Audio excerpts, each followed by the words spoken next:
There we go. Okay, I'm going to start answering questions in the order that they are sent. Um, okay, here's the first question. And everybody else has just said, hi, we're here. I so appreciate that. So someone asked, and by the way, I won't say your name if you call in with a question because we're being as anonymous as possible. So I'm just going to say, I have a man who sent in a question. And his question was, how do I prevent hitting rock bottom? So I think, by the way, I'm going to make sure this is answered. Okay. So how do you prevent hitting rock bottom? So I think people have different kinds of bottoms, if you will, in all addictions. For some people, it's, like you're an alcoholic. I had a car accident and I got a DUI and I realized I need help. For other alcoholics, it might be I've lost my family, I've lost my job, I've lost everything that was important to me. So, I don't think the bottom for you is what a bottom for me might be because, we have different lives, we have different issues. I think the way I would think about it in a general sense, and we say this in recovery, is that when the pain of doing what you're doing becomes greater than the pain of stopping, that's when you'll stop. And so bottom is whenever you decide that I don't want to live this way anymore, that I don't want the consequences that I'm haunted by day after day, and I want my life to be different. I think that's when you hit bottom.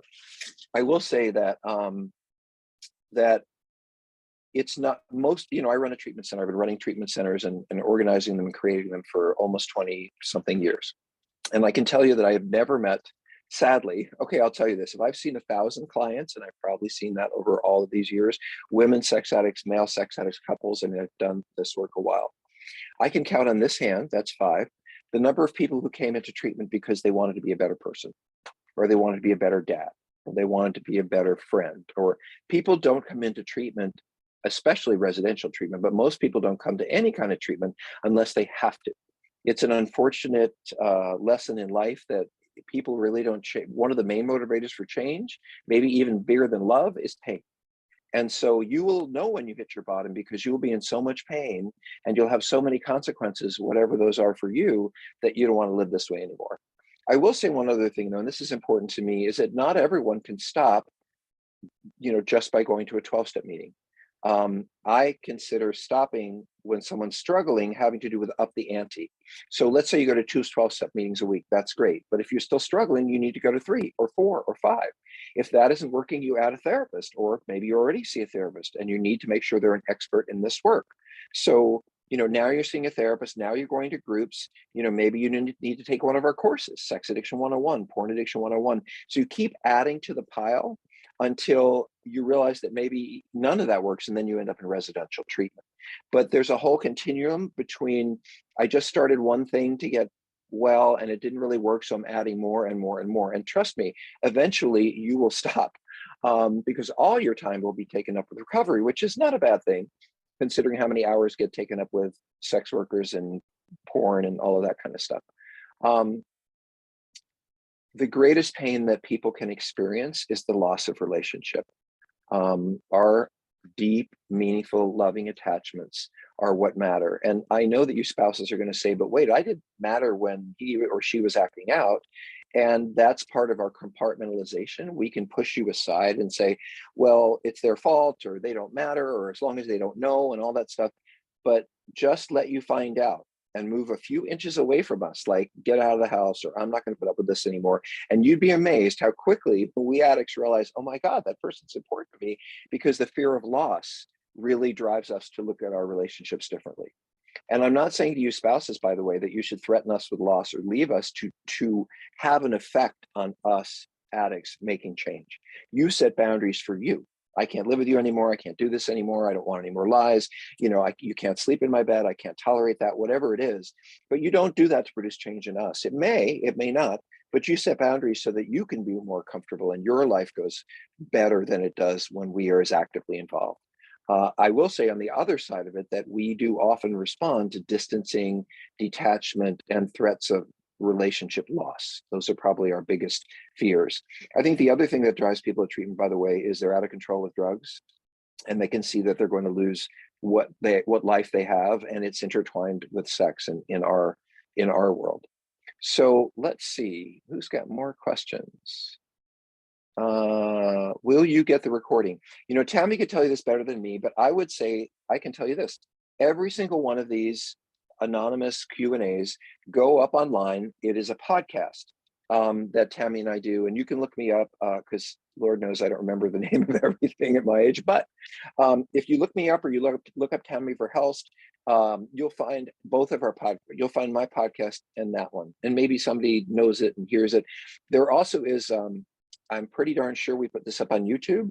So regardless of that, here's the way to find it. Go to sexandrelationshiphealing.com. We store access to all of these recordings there, and there is no charge. And by the way, there's hundreds of them by this time because Tammy and I have been doing this every week for a long time. Okay, let's see. Hi, Dr. Rob. I went to your treatment program. And I'm still curious about scanning. I think what this person means is watching people as they walk by, looking at them, objectifying them. That's what they mean by scanning. And let me continue. I'm following the 3-second rule, and I'm wondering, do normal average men scan or objectify people? And if so, to what extent? I will get over the inclination if I have a good intention. Will I get over the inclination if I have good intentions and practice looking away routinely? Okay, so let me say this. We are human. We are all human beings, my hope, if you're here. And it is human and natural to look. For men in particular, it is even more interesting to look because we are visually stimulated. That's why we like porn. Not that women don't like porn, but the major consumers of porn are men because we like visual imagery and we like new visual imagery. This doesn't matter if it's a car or a person or a truck or, ooh, look at that. I mean, when I see a new car, ooh, look at that. I haven't seen that before. It looks really bright and shiny. So for us to have sexual attraction and to want to look, that is human. For us to look is human. For us to stare is not okay.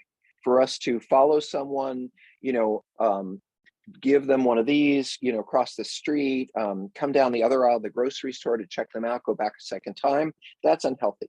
We don't, for 2 reasons. It's not good for my recovery, and I really don't want to do that to someone else, make someone uncomfortable. And trust me, when you look at someone for more than a moment or two, we have all of this sensory that we don't know about. And trust me, that person knows, and they usually look over and feel uncomfortable.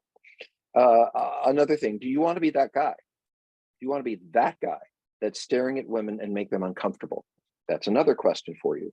The way I look at it, and spouses, absolutely, you hate this, and I understand that you hate it, but we are not perfect, and we cannot always do everything as you would wish us to. So we've created this thing called the 3-second rule, and here's how it works. If I see someone attractive walking down the street, I notice, oh, that's an attractive person because that's human. And then that's 1 second. So 1. And then the second second, I look away. I look away and I don't look back. And then on the 3rd second, I say to myself, that's someone's daughter, that's someone's child, that's someone's mom, and I pray for them and think well of them. And I think about them as a human being who has feelings and a life. And then I move on. So if you spouses see us doing this, that's a problem. That's a big problem. If you see us do that and then move on, that's human nature. So they say that in one of the 12-step programs that it takes years for the lust of the mind to drain away. And I agree that that's intensive compulsivity. Once you've got recovery in a reasonable place for yourself, that compulsive objectification does get significantly less. But that doesn't mean you're not going to find people attractive and you're not going to notice them. Should you look away all the time? I don't know if you can. And if you put yourself up to that test and you fail it, what does that mean? I'll tell you what my experiences was when I took time out from sex and when I did an abstinence contract. I noticed that because I was not going to be sexual, I was not going to date, I was not going to hit on people, that I looked less. Because all of a sudden, it didn't matter whether they looked at me. And here's another way of thinking about it. I might notice someone and then look away and move on. That's healthy. If I look at someone and I'm waiting for a response, I want to see if they notice me. That's not okay for us. So look briefly, look away, and then think about that person as a human being. Great. That's what our 3-second rule is. And to spouses, when we stare, when we try to, get some attention, you should feel very uncomfortable. I would too, especially in these circumstances. I think what's difficult is if you see us do that and move on, I think that's human, but of course you're going to react to that and you're going to have feelings about it. And that's why I say I don't think that we will ever not want to look because it's human, but staring, trying to get someone's attention, all that stuff is not okay. So I hope that answers your question. Let's keep going. By the way, in case you weren't here earlier, my compadre Tammy is on holiday out of the country. Thank goodness for her. And so I'm doing this by myself, but you can find this recording on sex and relationship healing. And all the other free resources we offer are there. Okay. So the word D-Day is in here. For those of you who don't know what that means, it's a discovery or a disclosure. It's when, it depends on who's writing it, what it means to them, but it means that someone sat down and gave you their entire truth, everything that's happened in your entire relationship. And by the way, hopefully that's supposed to happen once, because I'm supposed to tell you the entire truth. And then hopefully I'm not acting out anymore, so there's nothing new to tell you. But sometimes, sadly, addicts will drip information, which is incredibly hard for you guys. Honestly, it would be so much easier for you on every level if we just, hopefully when you have support, not when we're sitting around the house, but when you're in therapy, when we're working on these things, when you're getting support and it makes sense and we're supported or encouraged to talk about this, to do a disclosure, I really hope, and it's so important to me, that people do the whole thing. Because there's nothing worse for a spouse. I'm going to answer the question in a second. There's nothing worse for a spouse, in my belief system, than hearing from us that we did X, Y, Z, but that's it. And then 6 weeks later, they find out that there was something else. It's devastating for them, because everybody when you love someone, you really want to believe them. And if they tell you, okay, I'm sorry I hurt you, but this is what I did and that's it, you can have some kind of foundation for healing. You can begin to move up the ladder to things getting better. But every time I find something new, that ladder's kicked up from underneath me and I'm back in the basement. So every time we lie and we create mistrust, the further away we get from actually healing a relationship. And I'll actually say something more about that before I stop. It isn't just lying about sex. If you want to keep your partnership, you have to prove that you are honest and that you are reliable. So if you tell me to take out the garbage in the morning and I just don't do it, and then when you come home, I'm like, shoot, I said I was going to take the garbage out, and then I raced to the curb to take it out, but you thought I took it out in the morning, you're going to be furious at me because you told me the garbage was taken out and it wasn't. I ran out to take it out after you got home because I didn't want to get caught. That is a serious issue because spouses and partners are looking for truth and honesty. It isn't just the sex. It's kind of like, if I can't trust you to take the garbage out in the morning and tell me that you forgot it, or if I can't trust you to tell me you forgot the garbage, how can I ever trust you to tell me the truth about other things? So for us in recovery, it's extremely important not just to be honest and clear or to tell on ourselves when we do something sexually. That's obvious to me. But even if we do small things, we got to bust ourselves. We got to be honest. Hey, I know you told me to take out the garbage this morning. I know I said I would, and I'm so sorry I forgot. We don't want angry faces. We don't want people to be upset with us. We want to look good and, look like we have it together and there's no reason to be unhappy with us. Unfortunately, that's not going to work if our spouse wants honesty and truth. And of course they do. So now I'll answer the question. My fiance and I went through a third disclosure and she needed a separation. I moved out and she needs a significant track record of sex addiction sobriety before we can reconnect. No communication until then. So the question is, besides my new and incredible personal work with your support group, thank you very much, 12-step groups, avoiding bottom lines, therapy, journaling, so this person's doing all the work, how do I navigate this journey without being able to share with her, lean in for her, and show up as an improving partner? I think that's a very good question. And I think there are two pieces to that. This is not someone who wants to see you. There are lots of coupleships and someone says, let's see each other, let's have coffee, let's have dinner, even though you've moved out. I want to hear how you're doing. Let's talk, let's connect. So there are people who do want to be actively involved in that healing process, and maybe they themselves want to do some work with you. So there's two answers to this. One is that you completely respect her and you say, I'm doing the best I can. And, when you're ready to meet, let's talk.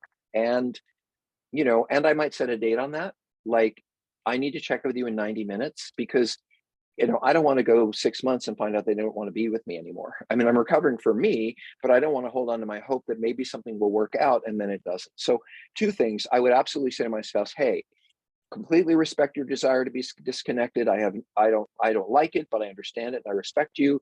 And could we text each other or contact in 60 days, 90 days, 30 days? You want to know how I'm doing. I want to know where you're at. I think that's reasonable, because I don't think either person should be completely left in the dark. The other option is to say to your spouse, I understand that you don't feel safe with me, you don't feel comfortable with me, you worry. So how about this? Why don't we go to couples therapy, and see each other once a week or once every other week or once every whatever it is. And I won't talk to you or engage with you, my spouse, my partner, unless we are in therapy. And so if you have someone who knows what they're doing as a clinician, it would be safer for me as a spouse rather than just being with you, being with someone who understands the problem and is on my side to support me as we're engaging. I think, and by the way, I wouldn't make it my therapist because my spouse would always feel like, oh, that therapist is there for him and I'm just sort of secondary and they won't hear me or support me. So I think it's better to have, someone else or different ways of doing that. So your choices are A, let them know how often we can check in and if we can, and let them alone. And two is say, hey, I really would like to just check in with you live. Is it possible we could do some couples therapy once a month or every 2 weeks, or, be in a safe place for us to chat? So that is what I would say to that one. Oh, done. Ooh, okay. That one's done. Sorry, so I usually have Tammy to do this with it, so now I have to do this on my own. So please forgive me. Okay. My betraying partner says that he is no longer an addict. Good luck with that one. He says we found healing together in 2007, but I don't remember it because of a medicine that I took that affects my memory. And then again, in 2015, I don't remember being involved in either of these issues. I discovered in March that he downloaded several explicit games in 2018. One he was playing in front of me. And then he said it was all about us. His therapist, who's not a CSAT, agrees, I'm not sure. Therapist, not a CSAT, agrees, agrees with what he says, I guess. He asked if I would do a conversation with you. Your spouse said, you said to your spouse, would he join you in like a consultation, which I do when people want them, or even just coming here and having a conversation? He said no. Is he an addict? So let me say this. I don't know him. I don't know what his issues are. I don't know what he says or didn't say he said to you over this period of time. But I will tell you this. I want the person that I live with to respect me and respect my needs. And if you tell me, I would feel a lot more comfortable with our relationship if we sat down with this therapist, or if we had a conversation about that with a professional present, then I'm going to do it because I love you and I care about you. And it doesn't matter whether what I told you you forgot about, or whether you're overplaying something that was just a game in my mind. That doesn't matter. What matters is I want you as my spouse to feel comfortable. I want you as my spouse to feel loved. And believe me, if there's nothing going on, I have no reason to not sit down with a therapist or with me for a consult. If I do have things going on, I would absolutely not want to go. So my, little antenna leans into, I don't know if he's an addict or not, but he's certainly not respecting you or the relationship. I have guys say, and women too, I'm just looking at porn. And what's the big deal? I mean, porn is not a big deal. I still love my spouse. I still make love with my spouse, and I don't see why if I look at porn, it's a problem. And the problem is that maybe your spouse doesn't like it. And so which is more important, watching porn or having a healthy relationship which has boundaries? I think the question is often in a situation like this, not is my partner an addict or not, but does my partner respect what I'm asking, what my safety boundaries are, enough to go along with what would make me more comfortable? And if I loved you, I would go along with what makes you feel more comfortable, unless I had a lot to hide. So I'm not sure if I'm answering your question, but something tells me I am. I'm not going to tell you how to go forward because I don't know the situation, but something ain't right here in the relationship and something is being hidden. This could also be someone who's just having an affair. I mean, just who's having an affair. I don't know whether they're an addict or not, but I do know this: they're not treating you well. And that concerns me regardless of their sexual behavior. Okay, next question. I am the spouse of an addict. I have tried therapy a couple of times. I am not very open about things in my private life, so it takes time for me to open up. After getting comfortable enough to open up twice, I have therapists decide to no longer see me. And the third person tried to make me feel I was more of a homework assignment than a person. This has left me more alone than when I started. Any advice? Well, if you've seen me or heard me, and I have no problem saying this, I think about 70% of therapists, that's 70, don't have a clue what they're doing. They don't know their own stuff. They hang out a shingle. They may be good with general things or not, but they have no idea how to manage, especially someone who's really, really challenged. Who wants someone angry in your office? But if you are a professional, you understand that that anger or that sadness is not about you. So I don't understand, unless you threatened violence, or I don't know what happened that left them to do this. But let me also tell you, it is unethical. I cannot just say, I don't want to see you anymore. I have to say, I'm not sure this is the right relationship for you, but here are 3 referrals. And I think any of these people would be better skilled at seeing you. In other words, I have a legal and ethical obligation as a therapist to make sure that you have referrals. I can't just say, I don't want to see you anymore, goodbye. The other thing is, if you have not been, I would go to some of the groups on sexual relationship healing and listen to the spouses, listen to what they have to say, join some of the groups, they're free. And I bet you one of them might say, well, this is what went on in my therapy, or, you could share this with them. I don't know you. I don't know what happened in your therapy. I don't know what left them to do this, except it sounds pretty unprofessional to me. But nonetheless, and, when people make you feel, well, I'll say that in a second. I think getting it, and by the way, sorry, I'm all over the place because I don't have Tammy here. I'm going to say TAMI at Seeking Integrity. We make a lot of referrals and we don't get anything back from them. We just know a lot of people. And so if you're looking for someone to see, you probably want to see someone who's in the addiction arena and who knows what they're talking about. And Tammy and I, between the two of us, pretty much know people all over the world, and certainly in every state, who do this work. Is there one more thing about that? No, I'm going to go on. So someone said, I used to live in Asia when I was acting out. I've been sober over a year, but when my wife and I fight, I think about how happy I was in Asia. Why am I doing this? I want to stop thinking this way. Okay, so part of the problem, and well, let me back up and say, I don't know the nature of relationship. I don't know if you have had a good relationship, if it's ever been a good relationship, but if you haven't fought a lot in the past, and this is more frequent and more problematic since you got back, I would kind of wonder why. I mean, the question is, do you have a history of fighting and disagreeing and all these issues, whether you were sober or not? Because if you don't, then what happened to the relationship that left you fighting? And if you did, then maybe this relationship is always going to be highly conflictual. However, I do understand fantasy. I do understand, oh, I wish I were there, things were easier. I get that. However, I want to tell you something that I think is really, really important. 2 things, actually. Number 1, marriage means something. You do not have to get married. You can live with someone, you can have a relationship, you can date, you can live together, whatever it is. But if you get married, that's a commitment. I didn't get married thinking, well, when we're fighting and things aren't good, then we don't have to be together. I got married for better and for worse. A lot of times spouses, and you guys as well, will say, this is miserable. We hate each other. We've made each other miserable. Things used to be good, really good. But since the addiction has come along, now we're both miserable and she hates me. And my answer is, well, this is your marriage. When things are really great, that's your marriage. And when things are awful, that's your marriage. And if you are there to be committed, I will have a difficult work week and fantasize about the weekend. I don't think that's a problem. But if you're fantasizing about the women you were with when you were in Asia, that is an addiction problem, which is why am I focusing on those women? We all want to get out of bad moments. We all want to run away from a difficult time, but that is your marriage.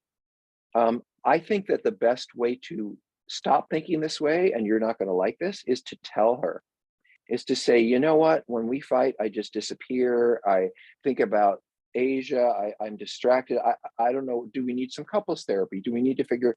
In other words, the more honest you can be, the more likely it is you're going to solve the problem. Because we think, we have to stick something out, or we just have to avoid it, or we have to be seductive, or you need to tell people that you love, who you're married to, what's going on. I have been so unhappy in our disagreements that sometimes I feel like leaving. You need to tell her that. And by the way, I have worked in Asia and I've taught in Southeast Asia many, many times. I have lots of friends in Singapore and places like that. And I can tell you, I hear a lot about how there is a culture in different parts of Asia where women will absolutely go for the guy from another culture or another place, because it may not be the happiest life that they're having, and they want to live somewhere else or be involved in a different situation.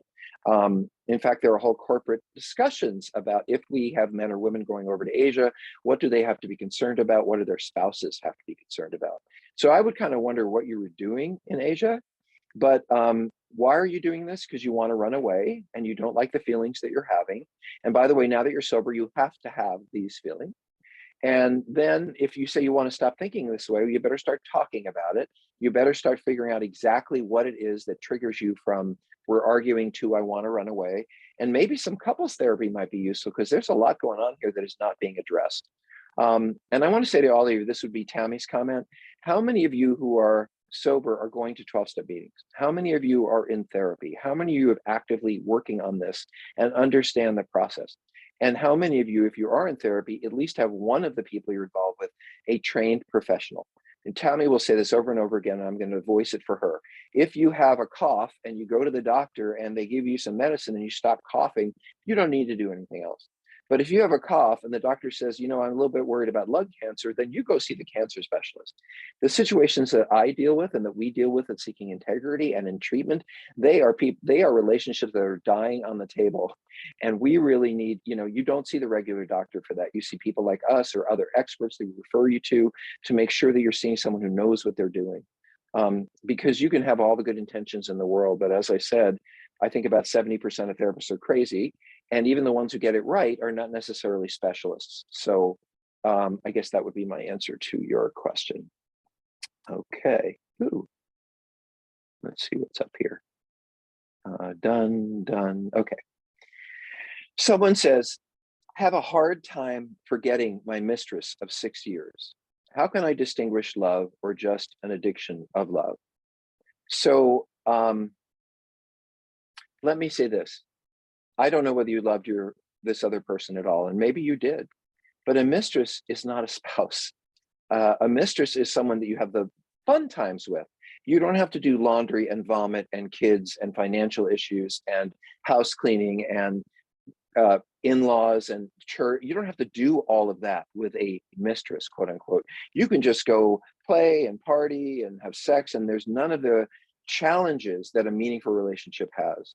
So if you're comparing, let's say, a meaningful long-term marriage to an affair, those are apples and oranges, and to long for something that had no stress, that had no profound obligation, that was based on play and secrecy and intensity versus the day-to-day of someone that I've been with for 10 years, you're always going to want to fantasize about running away and going to that. But I'm not sure that's love. It feels a lot more to me like a desire like an addictive desire, a desire to escape where I am. And listen, by the way, if you want to be with your mistress, I'm all for it. Just leave your wife, leave your spouse, go from one relationship, take some time out and go to the other one. But and you might think about that. If you are longing for this person, if you really want to be with this person, then go be with them and don't torture your spouse anymore. But if you are fantasizing about a non-realistic situation like an affair, and you're trying to compare it to the challenges, and they are there, of being an intimate, long-term committed relationship, then you are not going to be able to tell those things. And again, are you going to 12-step programs? There is SLAA, Sex and Love Addicts Anonymous. There are programs specifically to figure out whether you have a compulsive or driven problem with dependency and love. or whether you just fell in love with someone else. I don't know, but and one of the best ways to, and by the way, here's a good question for you. Have you told your wife or spouse uh, that you are thinking about this person? Have you told your wife or spouse that you're sometimes doubting the relationship and wonder that if you would have been better off with that person? Because you know what? While it's in your head, it's easy to play with. And it's really easy to play with fantasies that we keep to ourselves because it's sort of like acting out. What you don't know won't hurt you. And I'm going to act all loving and all sweet and all wonderful in our relationship, but all the time I'm thinking about something or someone else. You're really taking control and not giving your spouse an opportunity to make choices about their own marriage and their own life. If you tell someone honestly, tell a spouse, I find myself distracted and wondering, they're going to be angry, they're going to be sad, but at least they have information that tells them, why are you so distant? Why aren't things working out? Why do you seem, you're unsure about whatever? You have to tell them. And I'm not saying, by the way, that you dump this on them at dinner with 3 kids around the table. You find a therapy session or the right time to say it. And you don't say like, I'm longing and lusting. I mean, you don't hurt them in that way overtly, but you do need to let this person know that you're living with. And you know what? They won't be surprised. Every spouse on some level knows, they don't know necessarily about the acting out, but they know you're distant. They know we are unavailable. When I do consultations, and some of you know I do 2-hour consultations with couples, which you have to go through Tammy to set up. It's not at all infrequent that I have somebody who they just don't get it. They don't get addiction. They don't really understand it. And most of all, their spouse hasn't heard half the things that are really going on. So anyway, I don't know what you're doing for recovery or how you're dealing with it. I hope you have a therapist. I hope you're in 12-step meetings, and I hope that you find a healthy, supported, meaningful way to talk to your spouse about this and not just keep it in your head. By the way, I do want to ask, are you still communicating with this mistress? Are you still sending notes? Are you still emailing? Are you checking her on Facebook or Instagram? Because if you are, you're still in a relationship with her. And if you find yourself longing and then you're looking and then you're thinking and then, then you're already back in the relationship. So lots of work on the table for you to do. And actually the question is not as important as what actions you're going to take to begin to resolve what's going on with you and your spouse. Take breath. Okay. Is it typical for a betraying spouse to 1 minute assassinate a partner's character and the next share all the things he wants to do sexually with that partner? If so, how does a betrayed partner deal with all this? So let's try to break this out a little bit. It is very typical for a sex addict who is actively acting out to put down their spouse. And I have spent enough time with spouses and sadly written books for you and listened to your words. And I can tell you that one of the things that addicts do in order to justify and also validate and also make us feel better about something that we know is not okay is by blaming you. And I don't know if this is a male or a female. So I'm just going to say maybe your partner's a male. He's gained all this weight. He's not paying attention to me. He's so busy at work. He doesn't spend time with our family, whatever it is. And he doesn't want to have sex with me. And so it's very easy to build a case in your head against your partner, or even let them know, and then go out and have sex with other people because you feel justified and like you deserve it. But the other thing is, if someone is devaluing you and dismissing you and making you feel bad, why would you have sex with them? In fact, if someone said to me, you've gained a little weight and, I'm really tired of you're not doing more of this for me. And, you do complain a lot. I don't think that if I were receiving that information, I would want to turn around and hear what kind of sex you want to have. I would say, shut the F up. Or if you're so busy devaluing me and dismissing me, then don't talk to me about sex, because I'm not interested. So I think a betrayed partner deals with it with boundaries. Again, boundaries are not for that person or for what they're going to do. Boundaries are for you. I don't want to hear about things you want to do sexually when you are not treating me well. I don't want to sit with you and hear about what's wrong with me when you've already betrayed me, you've already hurt me, and as far as I'm concerned, I might say as a spouse, you're still acting out. Because if you're able to be dismissive and rude and uncaring and critical toward me when I've put up with this, then I don't think you're in the kind of recovery I would want to be married to or in a commitment to.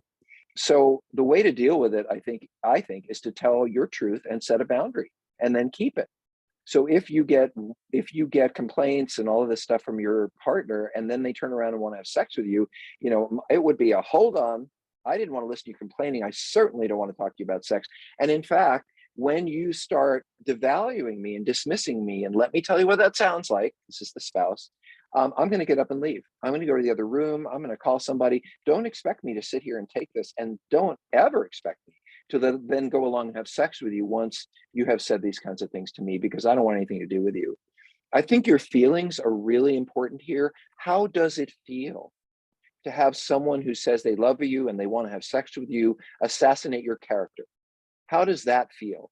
And if that feels to you the way it would feel to me, then I would say, why in the world would I want to have sex with someone who treats me that way? And that, I think, is a good way to think about it. Okay. Hi, Dr. Rob. Hi. Is disclosure essential process for recovery? I think I have issues with porn and compulsive masturbation, but my girlfriend is not aware of it, and our relationship is going just fine. So, a couple of things. People who don't have problems with porn and masturbation, it never occurs to them. So, for example, alcoholism is a great example. If I drink every once in a while I get drunk, one of my friends party, I take an Uber home, but drinking is, it's not really an issue for me in the day to day. I would never say to myself, well, maybe I'm an alcoholic. It wouldn't even cross my mind because I don't have a problem with alcohol. So if I am asking myself, I wonder if I have issues with porn and compulsive masturbation, you do. Because healthy people, if they are okay with looking at porn, they look at porn, they masturbate. It doesn't compulsive, and they don't say to myself, is this a problem? So the fact that you're asking this already tells me that there's a problem. Number two, please do not dump all of your feelings and all of your fears and all of your hidden secrets on your spouse. You need to work on this first. Go to a therapist, go to a 12-step meeting, work on this. When you have a clear picture about what has happened and what it means, and do you have a problem or not, and you are sitting in a therapist's office, because I wouldn't want to do this in the living room before we watch something on Netflix, then you tell your spouse. But if you don't know what the heck is going on and you don't know what it means and you haven't processed this with a professional, the last thing that I would want you to do is dump it on someone you love. And there are many spouses here who will say that they had what we call, and by the way, let me go backwards. It is going to feel better for you. I promise you will feel better if you tell your girlfriend this. However, it'll be off your shoulders. You're going to feel like, okay, there are no more secrets. Maybe she can help me figure this out. She, however, is not going to have such a good day. If you're not already working on it, if you haven't started on a path, if you're questioning whether it's harming her or not, get to work. Get some people who help you understand this. Come to some of the support groups on sex and relationship healing. They're free. Take a porn addiction course that we teach, Porn Addiction 101, and figure out, this is not rocket science. There are people who can explain to you what presents the problem and what doesn't present the problem. What is looking at a little porn and masturbating? What is a serious problem? By the way, if I was looking at porn occasionally and I wasn't compulsive about it, I would tell my spouse. In fact, it would be very important to me to say to my girlfriend, as you said, in case you run into some porn on my computer, I just want you to be aware I look at it, and I don't want you to be surprised. And then they're going to say how often, and then you need to tell them how often.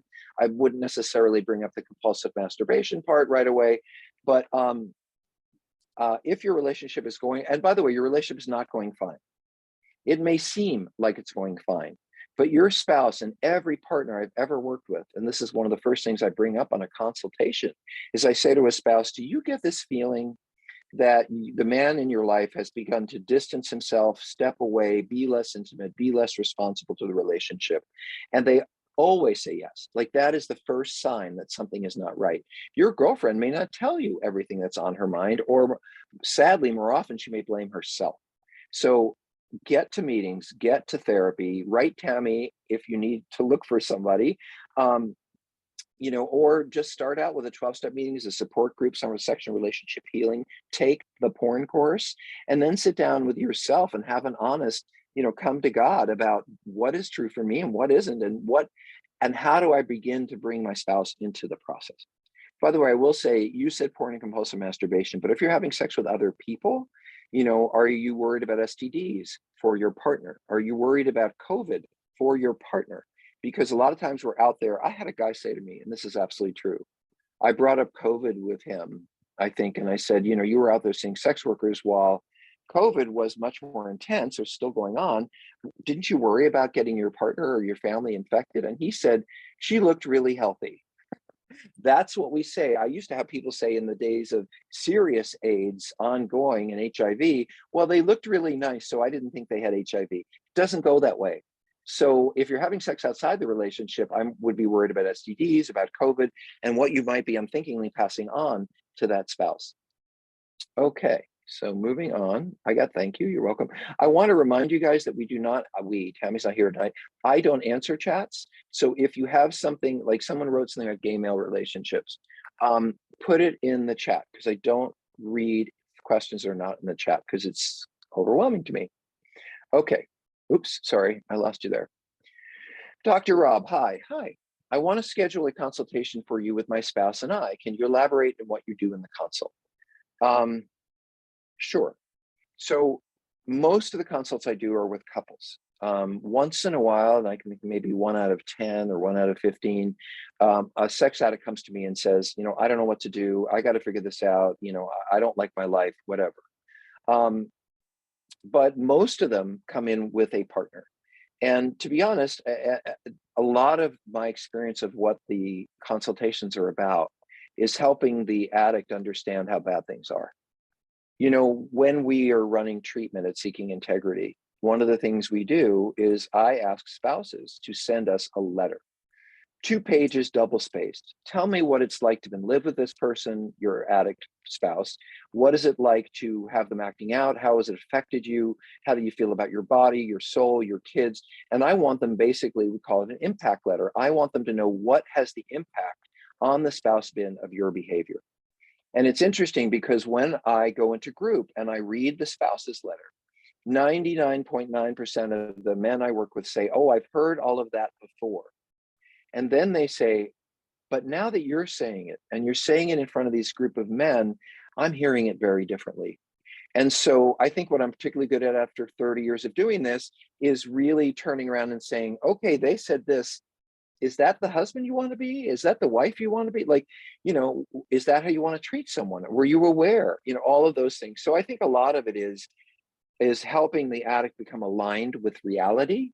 And spouses often set up these calls because they know that they're not getting anywhere. And they know that the addict in their life needs something. They need therapy, they need meetings, they need a class, they need to come to treatment, and they're not doing it, or they're not taking it seriously. And I think what I'm able to do in consultations is make it serious. Make something that someone wants to dismiss, say, you don't get to dismiss that. Your partner's sitting there angry and hurt, and you got to pay attention whether you want to or not. I think I also do some, I would say, I do a lot of education for spouses. You know, this is what you can expect. This is how it's going to go. I certainly have addicts in recovery who are on the consults and they say, look, I'm doing this, this, and this, and this. And my spouse thinks I'm doing that, that, and that, and I don't know how to come to terms with it. You know, we can talk about how spouses can become better informed, feel safer. But the consults are really, I think, about, if I really, really think about it, it's about aligning the two of you so that you are both in the same place and both understand what it is and both understand what it takes to move forward. I say when I do my consults, you know, my job is to listen to everything, to generate information, and basically to write a report in my head and give it back to you. I'm not writing a report for a doctor. I'm not writing a report for an attorney. I'm writing a report for you. And you can take my feedback, you can not. You can take my recommendations or not. My job is simply to use every piece of information that I have and everything you give me and give you direction on what to do next or how to move forward, if you even need to. So that's what happens in the consult. They're about 2 hours and you have to write Tammy. I guess I'll say how to do that again. So Tammy is our chief relationship officer. If there's anybody who can tell you how to find a meeting, how to find a therapist, what is treatment about, what is this course you give about, I'm going to write her name in the chat. Tammy, or what book should I read?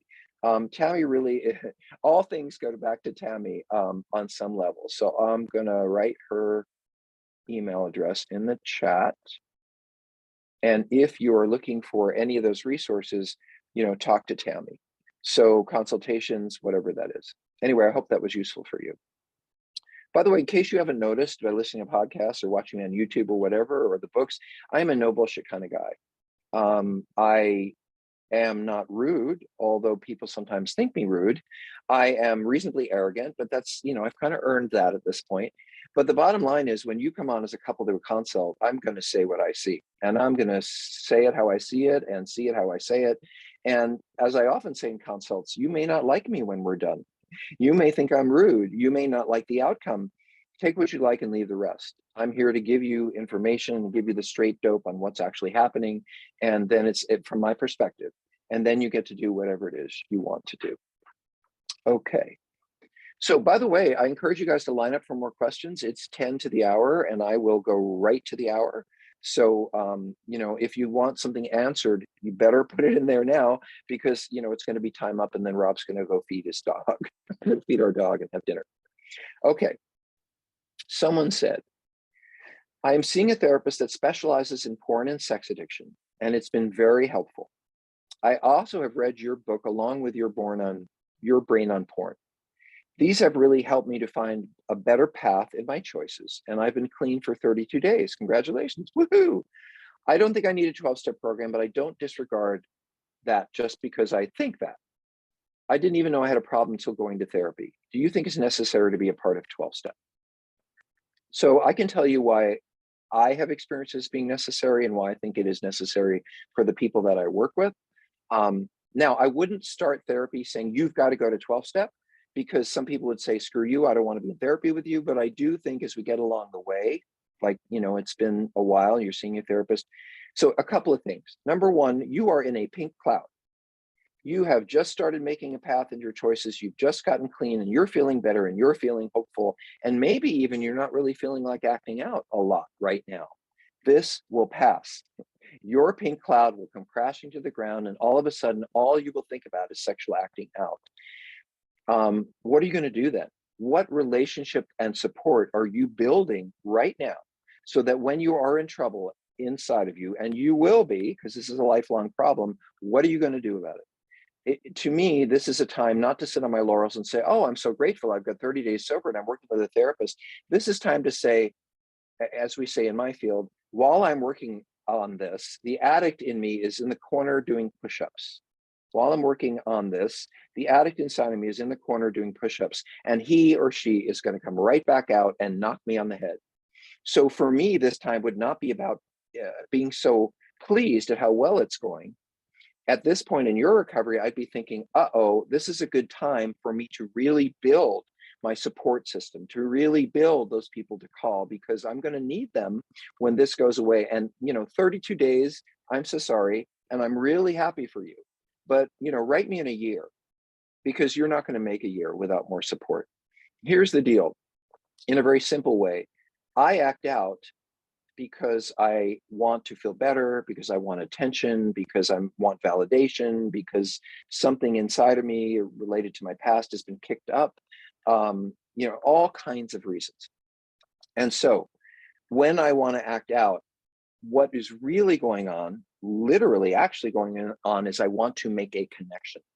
Now, the kind of connection that I want to make, whether it's porn, which I call paper dolls, or with a cam person or live, I want an easy, quick connection that I have control over and where I know some kind of need is going to get met.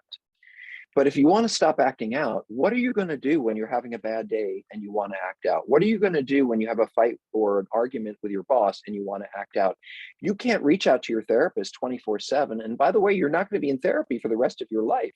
But addiction is a chronic, lifelong problem. It is a mental health problem, just like depression, just like anxiety, just like OCD, just like any of those problems. Under stress, they reappear. And addiction does the same thing. So right now you might be feeling great. You're feeling on the right path. You're learning a lot. Great. I'm glad for you. But if this is an addiction, it's going to be back and you better be ready. And addiction also is a disease or a disorder of isolation. If I really felt comfortable with friends and loved ones and turned to them all the time, I wouldn't be acting out with strangers. I don't feel safe as an addict. turning to people who might support me because I'm afraid what they'll think of me, or what if they don't support me, or, we have a million reasons for not turning to people. And the bottom line is we'd rather act out anyway. But recovery and healing is about having people like a healthy family that we turn to when we are struggling. And by the way, there's the other side of it, which is one of the most important things for me. In case you haven't noticed, I give this away. We give away, I don't know, 12 groups online. The podcast is free. The YouTubes are free. It's really important to me for my own healing and for my own gratitude for where I'm at in life to give it away. This is giving stuff away. I don't sponsor people anymore because I have a greater ability to support people in a larger sense. More people, more support. But nonetheless, if you want to remain healthy, the next step beyond getting sober and figuring it out and joining a 12-step program is, what can you do for other people? You've been in that 12-step room for 6 months and you've had 4 months of sobriety, but somebody else just walked in and they're a mess. Can you walk over to them and say, if I can help you in some way, I've been working on this a little bit and I'm glad to have you call me. That is really one of the main secrets to recovery, is when we are doing for other people, we're not so obsessed with ourselves. You're not going to do much for your therapist. So, trust me, if we're doing a good job, we don't need anything from you except for you to pay our salaries and be on time. But the people that you can call at 3 a.m. when all you feel like doing is going online and looking at porn is someone from a 12-step program. And they're not going to charge you. And they're not going to say it's too late for someone to call me. They're just going to take your call and help you. I can remember people who would do couch duty, which means I had clients, male clients, who absolutely could not get sober. And they tried and they tried and they tried. And someone from their 12-step program would say, you know what, I'll sleep on your couch for a week. I'll be in the house with you to make sure that you don't end up doing that. Who else in the world would do that? But a 12-step program person would do that in a heartbeat. And they'll do it for the rest of your life, one day at a time, while you're building relationships in that program, because they know, and we know, that if I do this for you, that someone did it for me. Someone slept on my couch. Someone took my call at 3 a.m. So if you have a lifelong problem that is chronic, like diabetes, which is what addiction is about, you don't say, well, I'm just going to, I'm going to go on insulin for a few weeks. And, since I'll feel better, I'm going to not worry about that anymore. It is a lifelong problem. It requires a lifelong solution. And nobody wants to be in therapy for life. Trust me. Okay. Next question. Since I found the resources and embraced the reality of needing sobriety for me and my coupleship, I am loading up my calendar with every meeting and listing all the books I need to read and all of that. Is this resource schizophrenia? In other words, I think this person is saying, am I finding too many resources, too much information? Do I need to limit and fine tune? So I don't think you can learn enough. I don't think you can be in enough environments where you're listening to healing or the struggle. I found to this day, if I go to a 12-step meeting and I hear a newcomer, no offense, but I think, oh God, I'm so glad that's not me, which reminds me.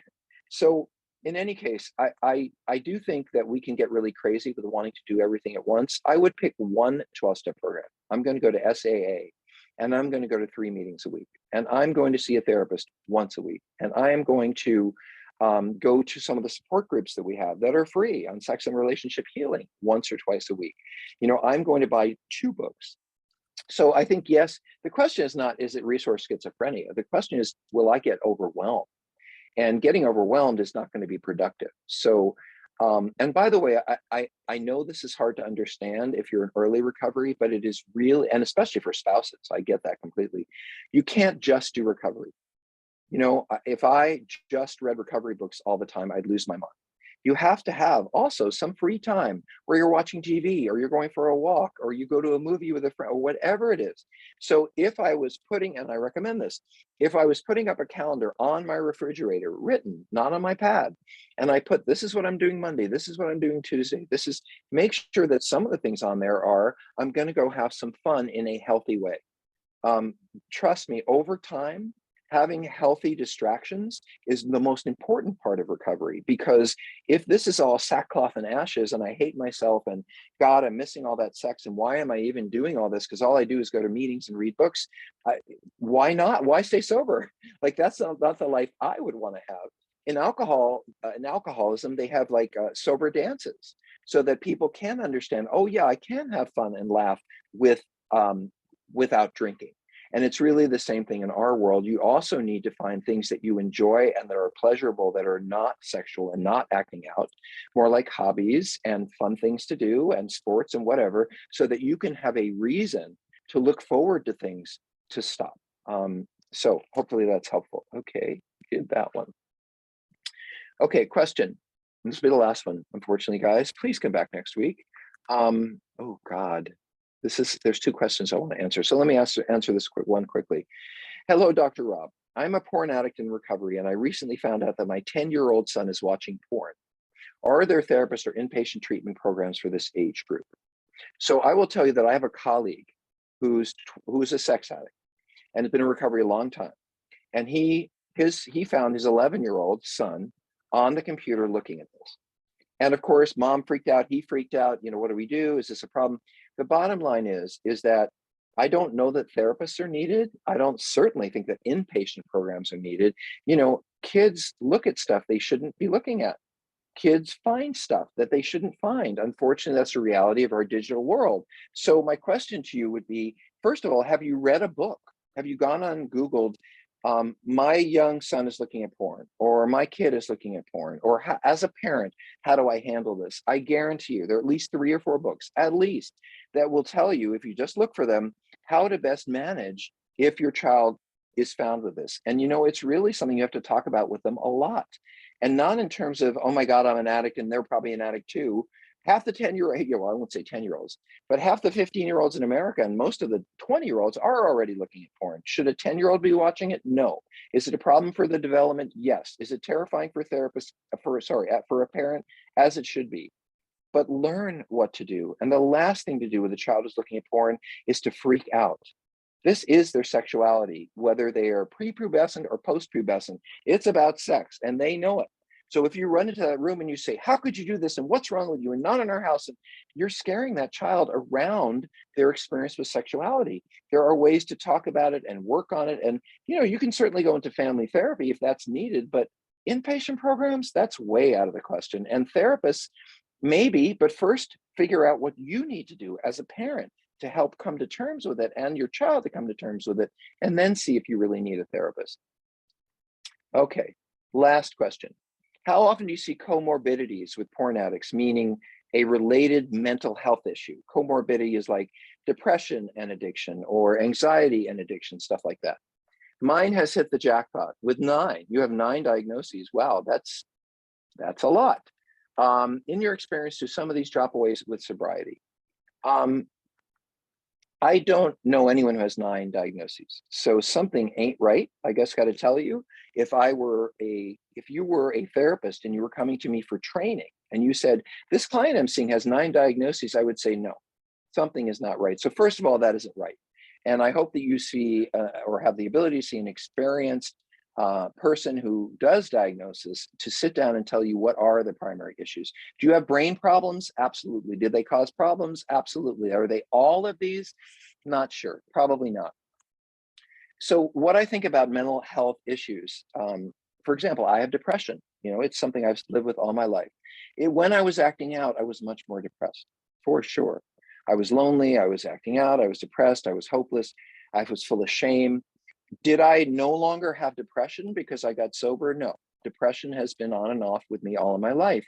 But the thing is, it was like the temperature got turned down. I wasn't as depressed. I wasn't as depressed as often. I was much more easy to work through my depression rather than staying in bed. So do I think that our inborn native emotional and psychological traits, good or bad, are going to disappear because we get sober? No. I do believe that the volume gets turned down on the intensity of our pain, and then we're more able to deal with that. I used to say to myself, and I'll stop, I used to say all the time, am I depressed because I'm acting out, or am I acting out because I'm depressed? And you know, the only way to figure that one out is to stop acting out. And then you'll know how much those other issues really are true or how much they're not. But in fantasy, well, which one is it? And I have this, and what will happen? And that's not helpful. You know, get to work on sobriety, and then you'll know a lot more. And if you're struggling with sobriety, go see a professional who can help you figure out what your actual diagnosis is or two, and then work on those because I'm not sure you have someone to see that's really helpful. Okay, thank you folks for being here. I will be here. I'm here every Monday night with Tammy. So you can find us here. You can find us on Sex and Relationship Healing. Every one of these is recorded. There's videos, the podcast, which is Sex, Love, and Addiction, and our treatment program under there under Seeking Integrity. By the way, to the guys in the house at Seeking Integrity, I'm going to come see you tomorrow, and we're going to get to work. So some of you will say that you got robbed, which means I came in and challenged and confronted you. For those of you who want to know this, I work 6 or 8 hours a week working with the clients in residential treatment. I don't just put my name on a program. Thank you so much for being here. If there's anything we can do, write Tammy a note and we will do our best to support you and get what you need to you. Have a great rest of the week. Take care. Bye for now.